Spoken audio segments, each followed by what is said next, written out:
Hi there, welcome back to Lifestyle Academy. In this video, I'm gonna explain protein modeling using Swiss model. We can search for either Swiss model or XPazy on Google. XPazy is a platform that offers many tools for bioinformatics research, and Swiss model is one of them. We can access it from here. Just click on it and it will open the page. Or the easiest way is to search for Swiss model on Google and go directly to its website. There is no difference between these two methods. For this step, we only need the amino acid sequence or UniProt code. I'm using the sequence of one of the RDRP protein from the influenza virus. RDRP is a type of RNA polymerase that uses RNA as a template to synthesize RNA. It's an essential enzyme in many viruses and is crucial for viral replication. Since this enzyme is not found in humans, it can serve as a promising drug target. Anyway, paste the sequence here and click on this button. Then wait a few minutes while the model is being built. Swiss model works based on the homology modeling approach. You can learn more about it in the previous video. This server does everything automatically. It searches databases for proteins with experimentally 3D structure, align them with the target sequence, and select suitable templates for modeling. Okay, modeling process is complete. The server generated 2 models, and here are the 19 proteins identified as possible templates.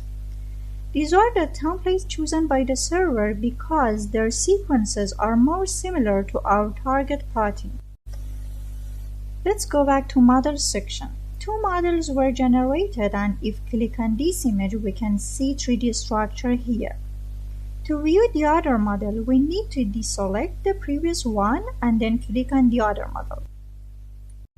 Each model has several scores that help us determine which one is better, and I'd like to explain them. Here you can see coverage and seq identity. Coverage shows what percentage of target sequence is covered by the template. On the other hand, sequence identity indicates the percentage of amino acid in our sequence that are identical to those in template sequence. Sometimes we may see high coverage with low seq identity or the opposite. Both parameters are important and should be considered together. In most cases, if either of these values is below 30%, we can't build a reliable model with high confidence.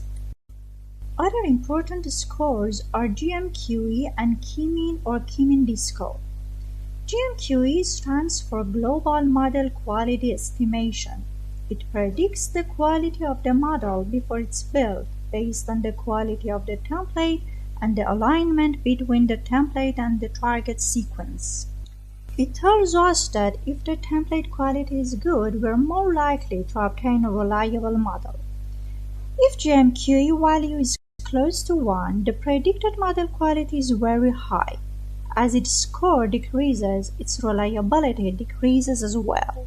Another important value is QMEAN or QMEAN score, and the second one is updated version of QMEAN.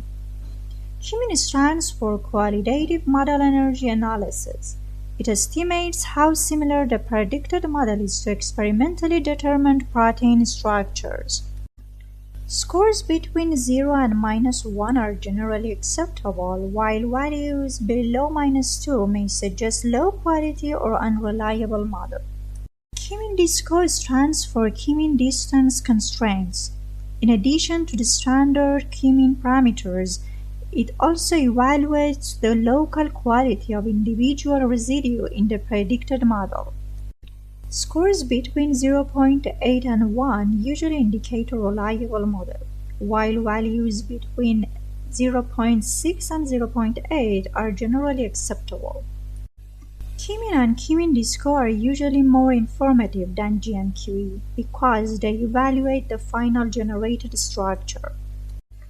However, if the GMQE score is below than 0.3, we shouldn't rely too much on QMEAN score even if it's high, because the model was generated using a low-quality template. Therefore, all of these scores are important and should be interpreted together. Based on these values, we can conclude that this model is the best one. We can download it here in PDB format and use it for further research. And let's take a closer look at the model. By left-clicking, we can rotate the structure. When we move the cursor over different regions, the server shows the amino acid at that position along with the confidence score for each residue. This panel also shows the quality score for each residue. Right-clicking allows us to move the structure, and scrolling the mouse wheels lets us zoom in and out. I hope this video was helpful. If it was, don't forget to like the video and subscribe to the channel. If you have any questions or suggestions, leave them in the comments. I read all of them and reply as soon as possible.